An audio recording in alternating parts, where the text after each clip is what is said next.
വീട് മാറിയേക്കുന്നത് നമ്മുടെ ഫ്ലാറ്റ് തന്നെയാണ് ഐഡിയ സ്റ്റാർ സിംഗറിന്റെ. 2009 കീ കൈ കിട്ടി. അത് ആ സമയത്ത് ശരിക്കും അവിടെ അതൊക്കെ ഇങ്ങനെ നടക്കുന്നുണ്ടായിരുന്നുള്ളൂ, ആ ഷോ നടക്കുന്ന സമയത്ത്. പിന്നെ 2011 കൂടി ഞാനവിടെ സെറ്റിൽഡായി. പതുക്കെ ഇങ്ങോട്ട് ചേക്കേറി. ഇപ്പോഴവിടെ തന്നെയാണ്. ഞങ്ങളിങ്ങനെ കുറെ കേട്ടിട്ടുണ്ട്, ലൈക്ക് ഇങ്ങനെ ഫൈനലി പ്രൈസും കാര്യങ്ങളൊക്കെ കിട്ടുമ്പോൾ കുറച്ച് ബുദ്ധിമുട്ടൊക്കെയാണ് ഈ ഒരു അപ്പാർട്ട്മെന്റിന്റെ കാര്യം. പലരും ചോദിക്കാറുള്ള ഒരു ക്വസ്റ്റ്യൻ ആണ് കാണുമ്പോഴത്തേക്ക്. പക്ഷെ എനിക്ക് അങ്ങനത്തെ ബുദ്ധിമുട്ടൊന്നും നേരിട്ടില്ല. എനിക്ക് തന്നത് കോൺഫിഡന്റിന്റെ റോയ് സാറിന്റെ ഫ്ലാറ്റാണ്. അപ്പൊ അത് ആ സമയത്ത് അദ്ദേഹം എനിക്കെല്ലാം കംപ്ലീറ്റ്ലി രജിസ്ട്രേഷൻ ഉൾപ്പെടെ ഫ്രീ ഓഫ് കോസ്റ്റിനാണ് കേട്ടോ തന്നത്. പിന്നെ അങ്ങനെ പിന്നെ അതിനുശേഷം പിന്നെ വേറെ കുറെ ബിൽഡേഴ്സ് വന്നു. ഓരോ സീസൺ കുറെ ഉണ്ടായിരുന്നല്ലോ. പിന്നെ അതില് വേറെ കുറെ വന്നപ്പോഴത്തേക്കും കുറച്ച് പേർക്ക് ഇങ്ങനെ ടാക്സ്, കാരണം എന്താ പറഞ്ഞാല് ഇത് ഗിഫ്റ്റ് തരുന്നതാണല്ലോ, ഗിഫ്റ്റ് ആയിട്ട് തരുന്ന ഒരു ഇതാണ്. അപ്പൊ അതിന് ഗിഫ്റ്റ് ടാക്സ് ഉണ്ട്. അത് നമ്മൾ വാങ്ങിക്കുന്ന, അപ്പൊ ലോട്ടറി എടുത്താലും നമ്മളത് കൊടുക്കാൻ ബാധ്യസ്ഥരാണല്ലോ. അപ്പൊ അതുപോലെ നമുക്ക് തരുന്ന ഗിഫ്റ്റിനുള്ള എമൗണ്ട് അതിനൊരു പെർസെന്റേജ് ഉണ്ട്. അപ്പൊ അത് നമ്മള് ഇതൊന്നും നമ്മൾ അറിയണില്ല, നമ്മുടെ ന്യൂസ് നോക്കുമ്പോ ഇങ്ങനെ പറ്റിക്കപ്പെടുന്നു അങ്ങനെ ഇങ്ങനെയാണ്. പക്ഷെ ശരിക്കും ഞാൻ അറിയണത് തലേ ദിവസം കേട്ടോ. പക്ഷെ ഫൈനൽ ഫിനാലേക്ക് ഒരു 2 ദിവസം മുമ്പെയാണ് ഈ കാര്യം എല്ലാവരും കൺവേ ചെയ്യണം. കാരണം കറക്റ്റായിട്ട് അറിയില്ല. പക്ഷെ അന്നത്തെ കാര്യം അറിഞ്ഞാലും അറിഞ്ഞില്ലെങ്കിലും നമുക്കൊരു ഇങ്ങനൊരു പ്ലാറ്റ്ഫോം വഴി ഇത്രയും ആൾക്കാരിൽ എത്തുക എന്നുള്ള, ഫ്ലാറ്റൊക്കെ പിന്നത്തെ സെക്കൻഡറി. പക്ഷെ അത് കിട്ടിയാൽ സന്തോഷം. പക്ഷെ ഏറ്റവും കൂടുതൽ എന്തോ നമുക്ക് ഇത്രയും ആൾക്കാരുടെ ഇടയിൽ ഒരു സാധനവും ഒരു സംഭവം കിട്ടുക എന്നുള്ളതാണ്. അതിന്റെ നന്നായിട്ട് പാടുക എന്നുള്ളതാണ് ഓരോ റൗണ്ടും.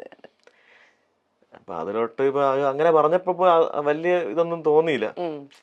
ഇങ്ങനെ ഈ ടാക്സ് ഇത്രയും അടക്കണം, 3 ലക്ഷം നിങ്ങളെ കയ്യിൽ നിന്ന് കൊടുത്താലേ ഫ്ലാറ്റ് കിട്ടുള്ളൂ എന്ന് പറഞ്ഞപ്പോ. പക്ഷെ പിന്നെ ഒരു 6-7 മാസം അതിന്റെ പുറകെ വന്ന് ഞാൻ അങ്ങനെ പക്ഷെ പലരും ചോദിക്കുന്നുണ്ട് ഫ്ലാറ്റ് കിട്ടിയോ. ഞാൻ പറയും അവിടെ എല്ലാം ഉണ്ട്, റെഡി ആയിട്ടുണ്ട്. പക്ഷെ എനിക്ക് അതിനെ പറ്റി വേറൊരു ഐഡിയ ഉണ്ടായിരുന്നില്ല. പക്ഷെ പിന്നെ കുറെ നാൾ കഴിഞ്ഞിട്ട് എനിക്ക് അങ്ങനെ കോൺഫിഡൻറ്റിൽ തന്നെ എന്നെ ഈ ഒരു വീഡിയോസ് കണ്ടിട്ട് ഒരു മാം എന്നെ വിളിച്ചായിരുന്നു, ഉഷ ശങ്കർ നാരായൺ എന്ന് പറഞ്ഞിട്ട്, ചെന്നൈ ബേസ് ചെയ്തിട്ടുള്ള. അപ്പൊ അവർക്ക് പൊളിറ്റിക്കലി ഒക്കെ ഉള്ളൊരു. അപ്പൊ എന്നെ അടുത്ത് ഇങ്ങനെ പാട്ടൊക്കെ ഭയങ്കര ഇഷ്ടമാണെന്ന് പറഞ്ഞു. പിന്നെ കൂടെ ഇത് ചോദിച്ചു ഫ്ലാറ്റ് എന്തായി. ഫ്ലാറ്റ് ഇപ്പം എനിക്കറിയത്തില്ല എന്താ സംഭവം എന്ന് അറിയത്തില്ല, പക്ഷെ എന്താന്ന് അറിയില്ല. പിന്നെ അതിനുശേഷം ഒരു 1 വീക്ക് കഴിഞ്ഞപ്പോഴത്തേക്കും ചിലപ്പോ ആന്റി ചിലപ്പം സംസാരിച്ചിട്ടുണ്ടാവാം, മേ ബി, എന്താണെന്ന് അറിയില്ല. ആ ഒരു സമയത്ത് തന്നെ കംപ്ലീറ്റ്ലി എല്ലാം റെഡിയായി വന്നു ചേർന്നു. പിന്നെ ഈ പറഞ്ഞ പോലെ ആദ്യം ഈ ടാക്സ് അടയ്ക്കാൻ ഓക്കെ ആണോ എന്നൊക്കെ ചോദിച്ചിരുന്നു എൻ്റെ അടുത്ത്. മീറ്റിംഗ് ഉണ്ടായിരുന്നു അവരായിട്ട്.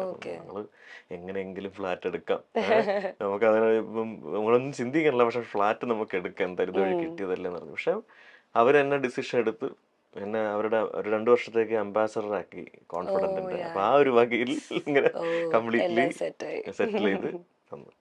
അപ്പോ നമുക്കൊരു സെഗ്മെന്റിലേക്ക് പോവാം. സിമ്പിൾ സാധനമാണ്, തിരനോട്ടം സെഗ്മെന്റ്. അതായത് ചേട്ടന്റെ കാഴ്ചപ്പാടിൽ ഞാനൊരു 4-5 ടോപ്പിക് പറയും, അതിനെപ്പറ്റി ഒന്ന് പറയാം, സംസാരിക്കാം, 2 വരി. Okay, first one, beauty of music. ഇതൊക്കെ ഭയങ്കര ആധികാരികമായ ചോദ്യമായി പോയി. സംഗീതത്തിനെ കുറിച്ച് ദ ബ്യൂട്ടി ഓഫ് മ്യൂസിക്, അല്ലെങ്കിൽ how it has influenced U. അതല്ല നമ്മൾ ഇത്ര നേരം പറഞ്ഞോണ്ടിരുന്നത്.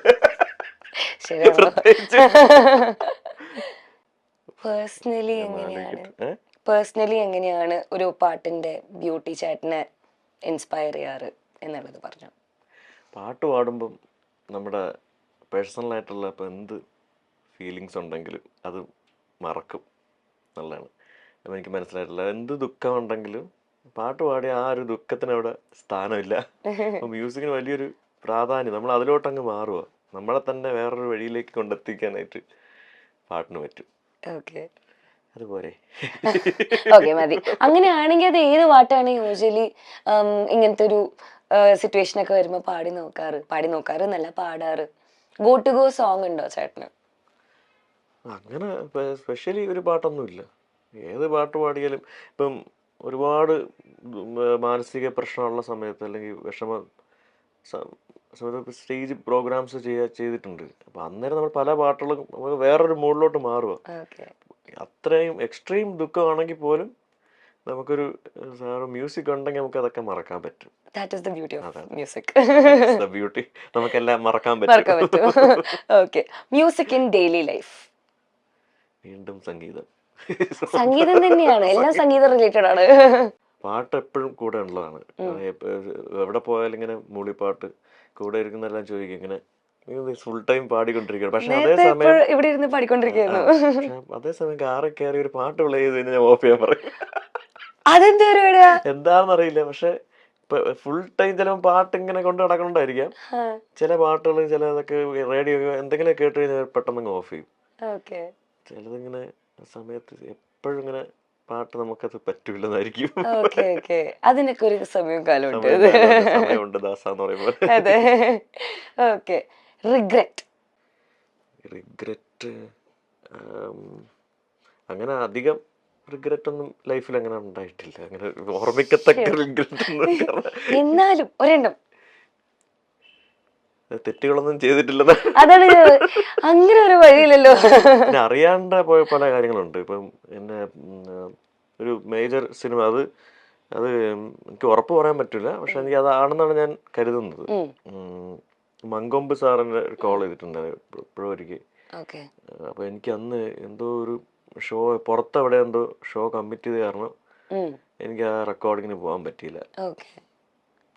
മേ ബി ചിലപ്പോൾ അത് മറ്റേ ബാഹുബലിന്റെ ഫസ്റ്റ് ഇറങ്ങിയ സമയത്ത് ഒരു പാട്ടിന് വേണ്ടിട്ട് വിളിച്ചതാവാം. എനിക്കത് ഉറപ്പില്ല. പക്ഷെ മേ ബി ആയിരിക്കാം. അപ്പൊ അതിനെ പിന്നെ ഞാൻ അയ്യോ ചിലപ്പോ ഇതിനായിരിക്കുമല്ലോ ഞാൻ കണക്ട് ചെയ്ത് ചിലപ്പോ ചെറിയൊരു വിഷമമായി പോയി ചെറിയ. പക്ഷെ എന്നാലും എനിക്ക് പറ്റാത്തൊരവസ്ഥയായി പോയി. അറിഞ്ഞുകൊണ്ട് ചെയ്ത് തെറ്റായിരിക്കും അല്ല.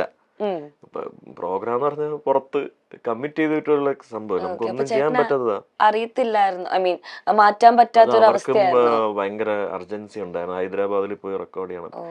വളരെ പെട്ടെന്ന് എത്തണം അപ്പൊ എനിക്കാണെങ്കിൽ ഒന്നും ചെയ്യാൻ പറ്റാത്തൊരവസ്ഥ. അന്നാണ് ഈ പ്രോഗ്രാംസ് ഒക്കെ അത്യാവശ്യം നിറഞ്ഞു നിൽക്കുന്ന അവസ്ഥ. എല്ലാ സ്ഥലത്തും പോയി പ്രോഗ്രാം അങ്ങനെ എല്ലായിടത്തും പോയി പാടുന്ന സെലക്റ്റീവ് അല്ല, എല്ലായിടത്തും ഗസ്റ്റ് ആയിട്ടും പോയി ഒക്കെ പാടുന്ന ഒരു കാലമായിരുന്നു. അപ്പൊ ആ ഒരു അങ്ങനെ അങ്ങ് പോയി ആ പാട്ട്. അപ്പൊ അത് ഇപ്പൊ പെട്ടെന്ന് ചോദിച്ചപ്പോ കേട്ടോ ഓർമ്മ വന്ന കാര്യം. ഓക്കെ, സാരില്ല, അത് പോയി. പക്ഷെ ഇനിയും വലിയ വലിയ പടങ്ങൾ വരും. Okay, next rejection. റിജക്ഷൻ വളരെ ചെറുതിൽ എൻ്റെ ലൈഫിൽ 2-3 ഇൻസിഡന്റ് ഉണ്ടായിട്ടുണ്ട്. അതായത് ഞാൻ ഒരു 3rd സ്റ്റാൻഡേർഡ് പഠിക്കുമ്പോൾ ഒരു ക്ലബിന്റെ ഒരു പ്രോഗ്രാം അല്ല ഒരു കോമ്പറ്റീഷൻ, അന്ന് അതിന്റെ ഒരു കാലഘട്ടമാണ് യൂത്ത് ഫെസ്റ്റിവലും. അപ്പോൾ ഉമ്മ എല്ലായിടത്തും കൊണ്ടുപോകും. മത്സരം എവിടെ ഉണ്ടോ അവിടെ എല്ലാം കൊണ്ടുപോയി പാടിപ്പിക്കുമ്പോൾ അപ്പോൾ എനിക്ക് ഒരിടത്ത് പോയി ഫസ്റ്റ് കിട്ടി. പിറ്റേ ദിവസം പത്രത്തിലൂടെ അറിയുക ഫസ്റ്റ് ലളിതഗാനം നജീം അർഷാദ് എന്നൊക്കെ പറഞ്ഞ് എഴുതി. ഭയങ്കര സന്തോഷമായി വീട്ടില്. അത് എൻ്റെ കാണാം ഫസ്റ്റ് പത്രത്തിലുണ്ട് എന്നൊക്കെ പറഞ്ഞു. അപ്പൊ എന്നിട്ട് അങ്ങനെ സമാപന ദിവസം സമ്മാനം വാങ്ങിക്കാൻ വേണ്ടി ഞങ്ങളിങ്ങനെ പുതിയ ഉടുപ്പൊക്കെ ഇട്ട് ഉമ്മ വാപ്പയൊക്കെ എല്ലാവരുമായിട്ട് പോണ വാപ്പയമ്മ ഉണ്ടാവും. അപ്പം അവിടെ ചെന്ന് പ്രൈസ് വാങ്ങാൻ നേരത്ത് ലൈറ്റ് മ്യൂസിക് എന്ന് പറയുമ്പോഴത്തേക്ക് വേറൊരു പയ്യന്റെ പേര് പറയുമായിരുന്നു അന്ന്. നമ്മള് പ്രശ്നമൊന്നും ഉണ്ടാക്കാൻ അങ്ങനൊന്നും പോയില്ല. നമ്മൾ ഈ പത്രത്തിലുള്ള ഇത് മാത്രമേ ഉള്ളൂ. പക്ഷെ അവിടെ ചെന്ന് അവര് പ്രൈസ് മാറ്റി കൊടുക്കുമായിരുന്നു ചെയ്തത്.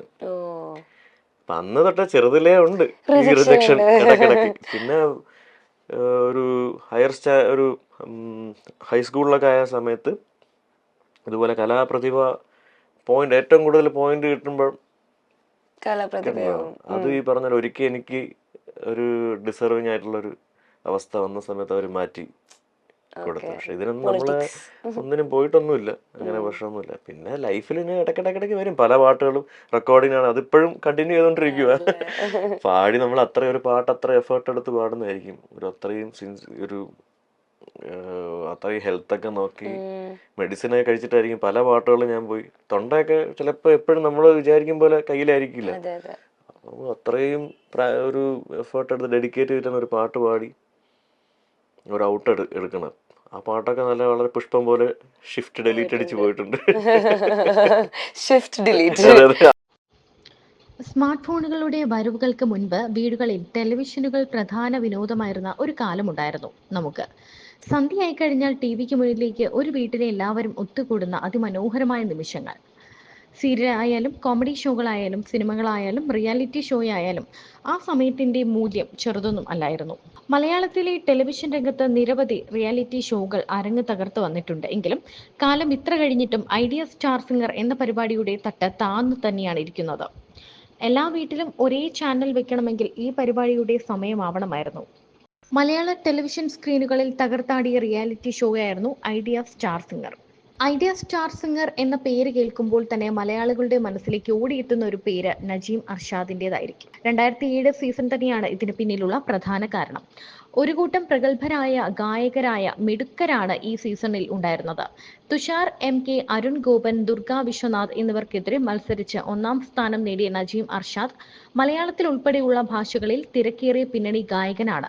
മ്യൂസിക് റിയാലിറ്റി ഷോകളിലൂടെ പിന്നണി ഗാനരംഗത്തേക്ക് കടന്നുവന്ന നിരവധി പേരുണ്ടെങ്കിലും നജീമിനെ പോലെ ഇന്നും തിളങ്ങി നിൽക്കുന്നവർ വളരെ കുറവാണ്. മികച്ച അവസരങ്ങൾ ലഭിച്ച ഗായകൻ തന്റെ അവസരങ്ങളെല്ലാം വേണ്ട വിധത്തിൽ വിനിയോഗിച്ചു. ആസിഫ് അലി നായകനായി സൂപ്പർ ഹിറ്റായ കെട്ടിയോളാണെന്റെ മാലാഖയിലെ ആത്മാവിലെ ആഴങ്ങളിൽ എന്ന ഗാനത്തിന് മികച്ച ഗായകനുള്ള സംസ്ഥാന അവാർഡും നജീമിനെ തേടിയെത്തിയിരുന്നു. എന്നാൽ ഇപ്പോഴും റിയാലിറ്റി ഷോകളിൽ മത്സരിച്ചു കഴിഞ്ഞാൽ അവർ ഈ പറയുന്ന ഫ്ലാറ്റ് അല്ലെങ്കിൽ ഈ പറയുന്ന ഒരു സമ്മാനത്തുക നൽകുമോ എന്ന് പലർക്കും ഒരു സംശയമുണ്ട്. പൊതുവെ ജനങ്ങൾക്കിടയിൽ ഇത്തരത്തിൽ ഫ്ലാറ്റ് നൽകിയില്ല, സമ്മാനം തരാമെന്ന് പറഞ്ഞ് പറ്റിച്ചു തുടങ്ങി നിരവധി വാർത്തകളും എത്തിയിട്ടുണ്ട്. തനിക്ക് ഫ്ലാറ്റ് കിട്ടിയിട്ടുണ്ടോ? ആ സമയത്താണ് കോൺഫിഡന്റ് ഗ്രൂപ്പിന്റെ ഫ്ലാറ്റാണ് ഈ വിജയിക്ക് നൽകും എന്ന് പറഞ്ഞിരുന്നത്. നജീം അർഷാദിന് ഫ്ലാറ്റ് കൊടുത്തോ അതോ പറ്റിച്ചോ എന്ന് നജീം തന്നെ തുറന്നു പറയുകയായിരുന്നു.